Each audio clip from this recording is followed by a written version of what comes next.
శ్రీమతి సోదరి శ్రావణి గారిని వేదిక మీద ఆహ్వానిస్తున్నాం. అందరూ చప్పట్లతో మేడంకు స్వాగతం పలకాలని, అలాగే వైస్ చైర్మన్ గోలి శ్రీనివాస్ గారిని మరియు గౌరవ కౌన్సిలర్లు ఎవరైనా ఉంటే కూడా వేదిక మీదకి రావాలని చెప్పని ఆహ్వానిస్తున్నాము.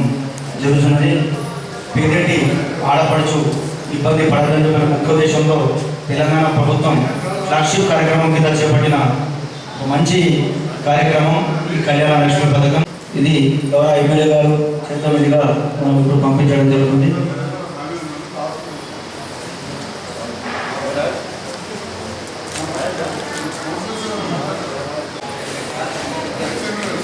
వైస్ చైర్మన్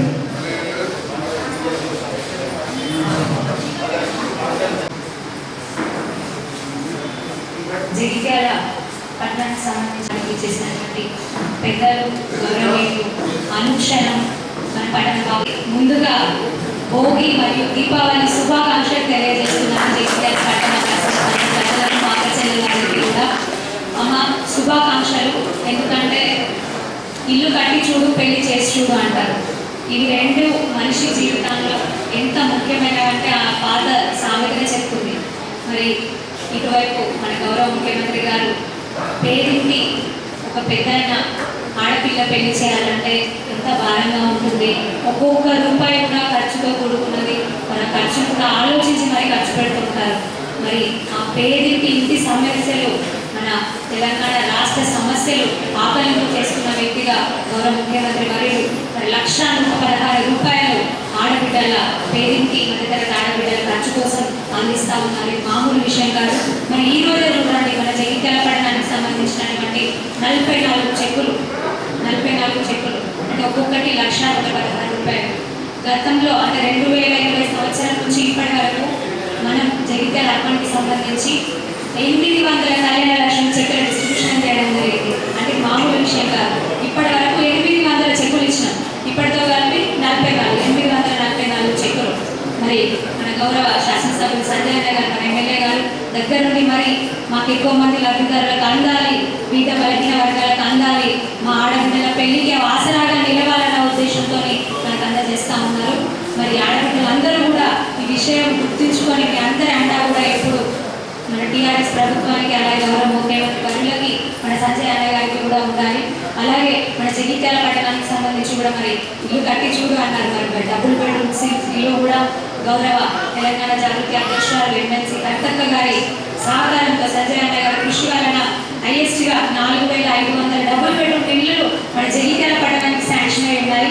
మరి అక్కడ ముఖపల్లిలో చూస్తున్నటువంటి అయితే ఒక డ్రైవ్ మోడ్లో ఎంత వేగంగా అవుతుందంటే ఒక 500-600 మంది కార్మికులతో మరి ఇల్లు కడతా ఉన్నారు, అవుతున్నాయి. మరి ఇల్లు లేని చాలా కాలంగా ఇల్లు లేకుండా పట్టణంలో ఉన్న పేద ప్రజలకు డెఫినెట్గా కూడా అందులో అందుబాటులోకి తీసుకురావడం జరుగుతుంది. మరి ఈ రోజు కూడా మరి ఇంత గొప్ప కార్యక్రమానికి నన్ను ఒక భాగం చేస్తూ నన్ను ఇక్కడికి ఆహ్వానించిన పెద్దలందరికీ మరియు ఇక్కడ పాల్గొంటున్నటువంటి గౌరవ ఎమ్మెల్యే గారు, గౌరవ పెద్దలందరికీ పేరు పేరున మరియు ఆడబిడ్డల అక్క చెల్లెలందరికీ కూడా మరొక్కసారి ధన్యవాదాలు తెలియజేస్తూ శుభాకాంక్షలు తెలియజేస్తున్నాను. జై తెలంగాణ. చాలా సంతోషం. నిజంగా చెప్పాలంటే కేసీఆర్ గారు తెలంగాణ వచ్చిన తర్వాత చాలామంది ఇళ్లలో ఒక పండుగ వాతావరణం ఉంటుంది. రాజకీయాల్లో రకరకాల ఈక్వేషన్లు ఉంటాయి. నిన్న కూడా చూసిండ్రు, వాటన్నింటి గురించి మాట్లాడేది కాదు. కానీ ఒకటి మాత్రం మీరు ధైర్యంగా చెప్పగలుగుతారు. ప్రతిరోజు మీరు చూస్తున్నారు.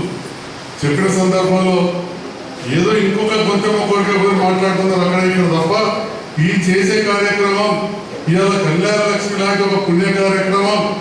మీరు ఇంత పెద్ద దేశంలో ఇంకా 28 రాష్ట్రాలు ఉన్నాయి, ఆడ కూడా ఇదివరకు చేస్తున్నామని చెప్పిన నాయకుడు మాత్రం ఎక్కడ కనబడ్డారు?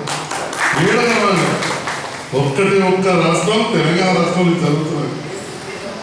ఇవాళ ఆ తల్లి మీరు పెళ్లి చేసిన తర్వాత రేపటి నాడు ఆ అమ్మాయి గర్భవతి అయితే మన దగ్గర ఉన్న అంగన్వాడీ బడికి వెళ్తే అక్కడ తల్లికి ఆరోగ్య లక్ష్మి పథకం కింద బాలామృతం కావచ్చు, కోడు తీర్చడం కావచ్చు, బియ్యం ఇవ్వడం ఇవన్నీ కార్యక్రమాలు కూడా దేశం లెక్కలేని విధంగా జరుగుతుంది.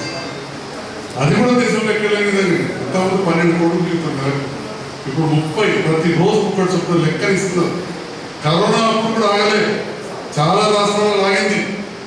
కానీ వారానికోసారి 15 రోజులకోసారి ఒకటేసారి ఇచ్చింది అంగన్వాడీలో. ఆ ఇచ్చే ఆయమ్మలకు టీచర్లకు కూడా జీతాలు వచ్చింది. ఎందుకంటే మనం మంచిగా చూసుకోవాలని చెప్పి అదేవిధంగా గర్భవతి అయినాక ప్రసూతి కడితే ఇప్పుడే నేను సర్కారు దవాఖానకు వెళ్తున్నా.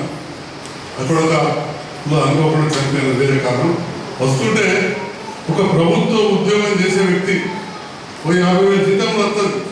సంతోషంగా వచ్చి చెప్తున్నాడు మనోదాలు ఉంటుంది ఈయన ప్రసూతి చేయించిన అని చెప్పి సంతోషంగా. ఒకప్పుడు ఆ పరిస్థితి ఉండేనా? అసలు డాక్టర్లు ఉండిరా, ఇంతమంది సిస్టర్లు ఉండిరా. ఇవాళ తెలంగాణ వచ్చిన తర్వాత ఒక 160 మంది చదువుకునే పిల్లలను 40 సంవత్సరానికి 40 మంది చొప్పున అది శాంక్షన్ అయింది. సిస్టర్ అమ్మలు అదనంగా ఉండదు. డాక్టర్లు మొత్తం కలిపితే 10-11 మంది ఒక్క అమౌంట్ ఎక్కువ. ఇప్పుడు మీరు వయసు చూసినా లేదు డాక్టర్ అమ్మ లేదనే పరిస్థితి లేదు. మొన్న ఒక్కనాడు రికార్డు స్థాయిలో మా విజయనగర డాక్టర్ రజిత గారు తను 26 మందికి ప్రసూతులు చేసి పేపర్ అంతకుముందు ఉండని పరిస్థితి. ఈయన గారు మీరు రాయగలమని మీరు ప్రసూతి అయిపోతుంది జీవోలో ఉంటే అక్కడ కూడా డాక్టర్ అమ్మని పెట్టాం, 6 డాక్టర్లు పెట్టాం, ఇక్కడ 37 మందిని పెట్టాం. సాధలేదంటే ప్రతిమ దవాఖానకి వెళ్ళి ఎందుకంటే స్కానింగ్ చూడాలి టీవీ అంటే ఒక్కరి డాక్టర్ సాబ్ ఉండే ఆయనకు రోజు లేకపోతే ప్రతిమ దవాఖాన నుంచి నేనే మాట్లాడి ఇక్కడ దవాఖాన నాకు దగ్గర లేదు మీకు చెప్తున్నా ఏదైనా అవసరం ఉంటే కూడా చెప్పారు అక్కడ ఏదైనా 11 మంది డాక్టర్లను జూనియర్ డాక్టర్లను ప్రతిరోజు వ్యాన్లో తీసుకొచ్చి ఇక్కడ మన సర్కారు దవాఖాన అదనంగా ఉంచుతున్నారు. ప్రతిరోజు ఈ రోజు కూడా మీరు ఓన్లీ ప్రతిమ దవాఖానకి వెళ్ళి 11 మంది డాక్టర్లు చచ్చిపోతున్నారు. వాళ్ళందరికీ భోజనం మధ్యాహ్నం మేమే అరేంజ్ చేస్తున్నాం. మా తమ్ముడు కాశీకి చెప్పిన రామాలయం చెరువుడు విద్యానగరంలో తనే చూసుకుంటున్నాడు. అంటే ఈ రకంగా ఇటు వైద్యం వైపు అటు అంగన్వాడీ కావచ్చు ఇవన్నీ చూసుకునే కాక మరి సాల్తలేదు దవాఖాన నిలబడతాం మీకు జాగలేదు. కొద్దిమంది బాధపడ్డారు. అయినా కానీ గేట్ కట్ట డబ్బాలు పెడతానని చెప్పి అవన్నీ కొద్దిగా ఖాళీ చేయించాను. 40,000 ఇబ్బంది అయ్యింది. నేను ఒకటే మాట చెప్పిన నాకు వైద్యానికి సర్కారు దవాఖాన పోను, నాకు ముందుగా బిడ్డలు పోయే పరిస్థితి లేదు. కానీ మధ్యతరగతులు విధవాళ్ళు పోతారా మనం అడ్డం ఉండదు అంబులెన్స్లు పోతుందా అని చెప్పి గేట్ తీస్తే చాలా మంది సరే సర్కారు దవాఖానకి 3 గేట్లు ఉన్నాయా అని చెప్పి ఇప్పుడు అట్లా ఒక పుల్లా చేసాం. బస్సులు కూడా అక్కడ అడ్డం రాకుండా మళ్ళీ ధర్మపురంతో పోయి అంటే 2 చిన్న బస్ స్టాండ్లు కూడా కట్టించేసాం. అంటే ఈ వైద్యం అనేది ఎంత ముఖ్యమో మీ అందరికీ తెలుసు. 2018 ఎలక్షన్లు అప్పుడు ఒకసారి నేను ఓడిపోయిన సందర్భంలో కొత్తగా వచ్చిన రాజకీయాలు మీరందరూ కూడా నేను నిలబడదని కనుక్కోవాలి ఎన్నికలు వచ్చింది. అప్పుడు కేసీఆర్ సార్ ఎప్పుడు జగిత్యాల జిల్లా చెప్తాను జిల్లా అనేది ఇలా బ్రహ్మాండంగా ప్రతి అధికారికి ఇక్కడే ఉంటున్నారు. అట్లే 4 ఏళ్ళు కష్టపడ్డా ఓడిపోయాక మళ్ళీ నన్ను నిలబడంటే సార్ అడిగింది మరి ఇప్పుడే చెప్పంటావు జిల్లా చెప్తే జిల్లా ఇస్తే మరి ఎట్లయితే గెలుస్తావు సార్ గెలిచినట్లయితే గెలుస్తాడు అందరికీ నాకు ఉన్నారు. కానీ నేను డాక్టర్ని సార్ జగిత్యాల మెడికల్ కాలేజ్ పెద్ద దవాఖాన 18 సార్లు స్పీచ్ ఉంటుంది అందరూ రికార్డు మా తమ్ముల దగ్గర ఉంటున్నారు. ఒకటే ఒక మాట చెప్పండి మీ జగిత్యాల జిల్లా అంటే జిల్లా చేసినా ఇక మెడికల్ కాలేజ్ ఇచ్చి పెద్ద దవాఖాన ఇస్తానని ఇలా ఇచ్చి అన్ని మాటలు కాదు. ధర్మూర్ క్యాంప్లో మీకు చూడండి పనులు కూడా చాలా అయిపోయింది. బస్ డిపో ముందట మంచిగా కరీంనగర్ రోడ్కే మొన్నటిదానికి ఎగ్జిబిషన్ రావడం అవ్వటి అన్ని కూడా మీకు సాఫ్ అవుతున్నది. అదంతా మంచిగా మెయిన్ రోడ్డు పాత బస్ స్టాండ్ ఈ దవాఖాన కొత్త బస్ స్టాండ్ ఆ దవాఖాన మొత్తం జిల్లా 10 లక్షల మంది 15 లక్షల మంది పక్క జిల్లాలకు కూడా మన జగిత్యాల వచ్చే పరిస్థితి తీసుకొస్తుంది. అంటే ఈ రకంగా చెప్పుకుంటూ పోతే మన రోడ్లు కావచ్చు ఇవన్నీ కూడా చెప్తున్నా. కొన్ని సందులలో ఇబ్బంది ఉంటే నాకు తెలుసు, కొన్ని సందులలో రోడ్లు అంటే సంక్షేమం విషయంలో మీ మీద బాధపడకుండా మీ తల్లిదండ్రులు నాయనమ్మలు అమ్మమ్మలు తాతలు ఉంటే ఇలా 2016 పింఛన్ ఎక్కడన్నా దేశం ఎక్కడ ఉందో ఎక్కడ లేదు. మనం అందరం గౌరవం లెక్క కొలుసుకునే బతుకమ్మ నిరాకరణ పండుగ మీరే చూసారు.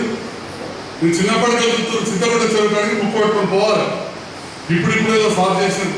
కానీ చింతగొడ్డ చెరువు కావచ్చు, కళ్ళపల్లి చెరువు కావచ్చు, ముప్పాల చెరువు కావచ్చు, ఏ చెరువు చూసినా మోదీ చెరువు కావచ్చు బ్రహ్మాండంగా బతుకమ్మ తంతులు కట్టించి సాల్వ్ చేయించి పెట్టినాం.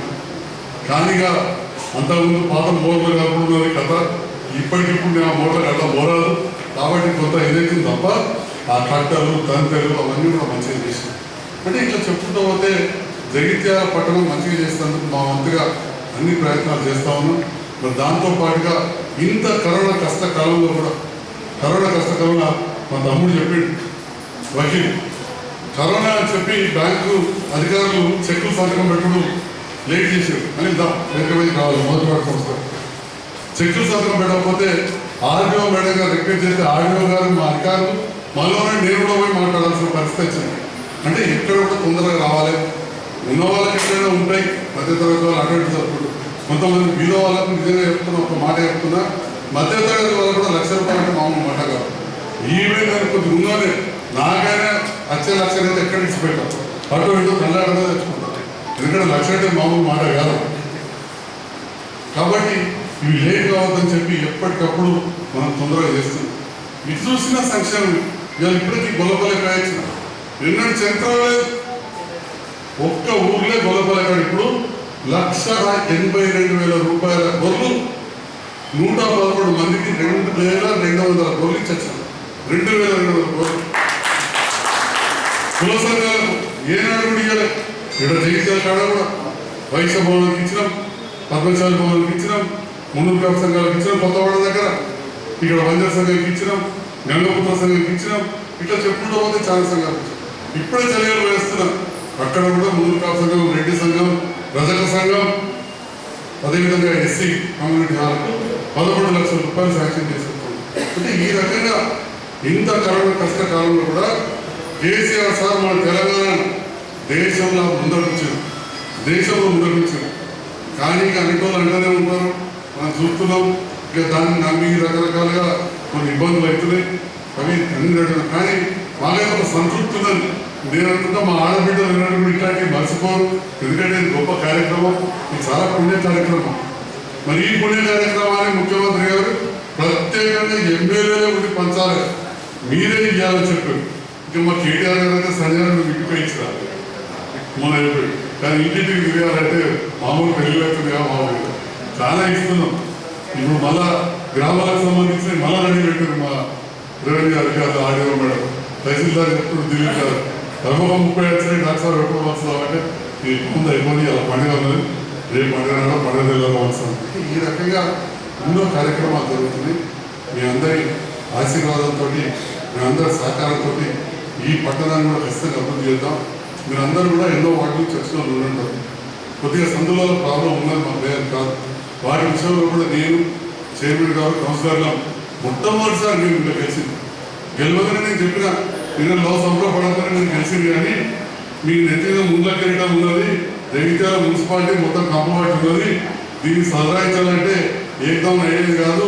మళ్ళీ పాత్రలు బాగా మంది కాలంలో గడబెడతా ఉంటారు, దాన్ని దాటుకుంటూ ముగికుండా మెల్లగా పోవాలి, లేకపోతే పడతారు కింద అని చెప్పి అన్నట్టే చాలా ఇబ్బందులు అవుతుంది. రోజు పేపర్లో చూస్తున్నారు ఏదో ఒక సమస్య అయినా కానీ మీ అందరి ఆశీర్వాదం ఖచ్చితంగా ఉంటుంది. మీరు అర్థం చేసుకుంటారు, మేము ముందడికి పోతాం.